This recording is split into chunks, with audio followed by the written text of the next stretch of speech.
ओम तत्सत। श्री गणेशाय नमः। श्रीमद्भागवत महापुराण प्रथम स्कंद पहला अध्याय।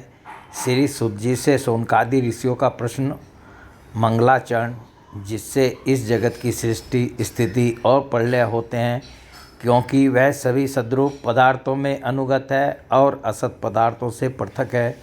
जड़ नहीं चेतन है, परतंत्र नहीं स्वयं प्रकाश है। जो ब्रह्मा अथवा हिरण्यगर्भ नहीं, प्रत्युत उन्हें अपने संकल्प से ही जिसने उस वेद ज्ञान का दान किया है, जिसके संबंध में बड़े बड़े विद्वान भी मोहित हो जाते हैं। जैसे तेजों में सूर्य रश्मियों में जल का, जल में स्थल का और स्थल में जल का भ्रम होता है, वैसे ही जिसमें यह त्रिगुणमयी जागृत स्वप्न सुषुप्ति रूपा सृष्टि मिथ्या होने पर भी अधिष्ठान सत्ता से सत्यवत प्रतीत हो रही है, उस अपनी स्वयं प्रकाश ज्योति से सर्वदा और सर्वथा माया और माया कार्य से पूर्णतः मुक्त रहने वाले परम सत्य रूप परमात्मा का हम ध्यान करते हैं।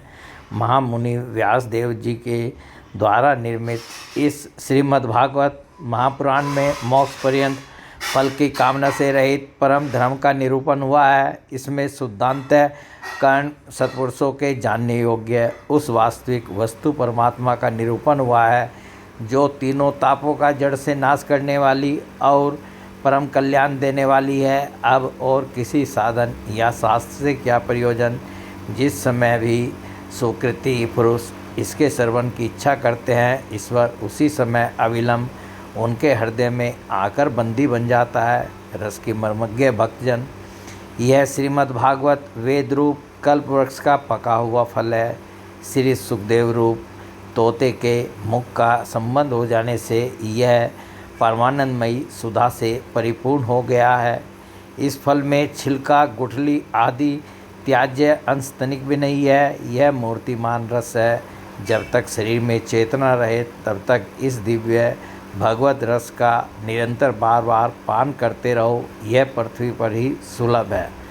कथा प्रारंभ। एक बार भगवान विष्णु एवं देवताओं के परम पुण्य में क्षेत्र नैमिषारण्य में शौनकादि ऋषियों ने भगवत प्राप्ति की इच्छा से सहस्र वर्षों में पूरे होने वाले एक महायज्ञ का अनुष्ठान किया। एक दिन उन लोगों ने प्रातःकाल अग्निहोत्र आदि नित्य कृत्यों से निवृत्त होकर सूर्य जी का पूजन किया और उन्हें ऊंचे आसन पर बैठाकर बड़े आदर से यह प्रश्न किया। ऋषियों ने कहा, सूर्य जी, आप निष्पाप हैं। आपने समस्त इतिहास, पुराण और धर्मशास्त्रों का विधि पूर्वक अध्ययन किया है तथा उनकी भली भांति व्याख्या भी की है।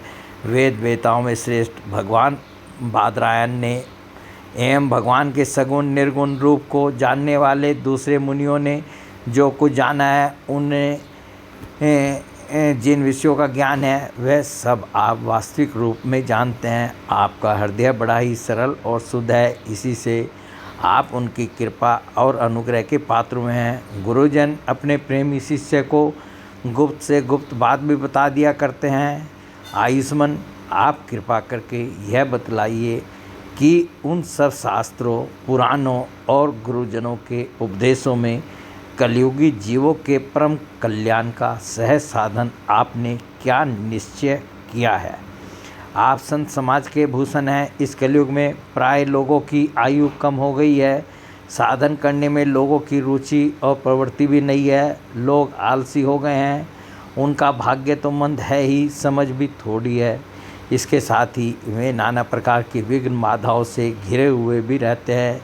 शास्त्र भी बहुत से हैं, परंतु उनमें एक निश्चित साधन का नहीं, अनेक प्रकार के कर्मों का वर्णन है। साथ ही वे इतने बड़े हैं कि उनका एक अंश सुनना भी कठिन है। आप परोपकारी हैं। अपनी बुद्धि से उनका सार निकालकर प्राणियों के परम कल्याण के लिए हम श्रद्धालुओं को सुनाइए, जिससे हमारे अंतःकरण की शुद्धि प्राप्त हो। प्यारे सूत जी, आपका कल्याण हो। आप तो जानते ही हैं कि यदुवंशियों के रक्षक भक्तवत्सल भगवान श्री कृष्ण वसुदेव की धर्मपत्नी देवकी के गर्भ से क्या करने की इच्छा से अवतीर्ण हुए थे। हम उसे सुनना चाहते हैं। आप कृपा करके हमारे लिए उसका वर्णन कीजिए, क्योंकि भगवान का अवतार जीवों के परम कल्याण और उनकी भगवत प्रेममयी समृद्धि के लिए ही होता है। यह जीव जन्म मृत्यु के घोर चक्र में पड़ा हुआ है। इस स्थिति में भी यदि वह कभी भगवान के मंगलमय नाम का उच्चारण कर ले तो उसी क्षण उससे मुक्त हो जाए, क्योंकि स्वयं भय भी भगवान से डरता रहता है। सूत जी, परम विरक्त और परम शांत मुनिजन भगवान के श्री चरणों की शरण में ही रहते हैं। अतएव उनके स्पर्श मात्र से संसार के जीव तुरंत पवित्र हो जाते हैं। इधर गंगा जी के जल का बहुत दिनों तक सेवन किया जाए तब कहीं पवित्रता प्राप्त होती है। ऐसे पुण्यात्मा भक्त जिनकी लीलाओं का गान करते रहते हैं, उन भगवान का कली मलहारी पवित्र यश भला आत्मशुद्धि की इच्छा वाला ऐसा कौन मनुष्य होगा जो सर्वन्य करे। वे लीला से ही अवतार धारण करते हैं। नारद आदि महात्माओं ने उनके उदार कर्मों का गान किया है। हम श्रद्धालुओं के प्रति आप उनका वर्णन कीजिए। बुद्धिमान सूत जी, सर्वसमर्थ प्रभु अपनी योग माया से स्वच्छंद लीला करते हैं। आप उन श्रीहरि की मंगलमयी अवतार कथाओं का अब वर्णन कीजिए। पुण्य कीर्ति भगवान की लीला सुनने से हमें कभी भी तृप्ति नहीं हो सकती, क्योंकि रसज्ञ श्रोताओं को पद पद पर भगवान की लीलाओं में नए नए रस का अनुभव होता है। भगवान श्री कृष्ण अपने को छिपाए हुए थे, लोगों के सामने ऐसी चेष्टा करते थे मानो कोई मनुष्य हों, परंतु उन्होंने बलराम जी के साथ ऐसी लीलाएं भी की हैं, ऐसा पराक्रम भी प्रकट किया है जो मनुष्य नहीं कर सकते। कलयुग को आया जानकर इस वैष्णव क्षेत्र में हम दीर्घकालीन सत्र का संकल्प करके बैठे हैं।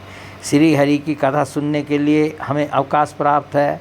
यह कलयुग अंतःकरण की पवित्रता और शक्ति का नाश करने वाला है। इससे पार पाना कठिन है। जैसे समुद्र से पार जाने वालों को कंधार मिल जाए, उसी प्रकार इससे पार पाने की इच्छा रखने वाले हम लोगों से ब्राह्मण ने आपको मिलाया है। धर्म रक्षक ब्राह्मण भक्त योगेश्वर भगवान श्री कृष्ण के अपने धाम में पधार जाने पर धर्म ने अब किसकी शरण ली है, यह बताइए। बोले भगवान श्री कृष्ण की जय।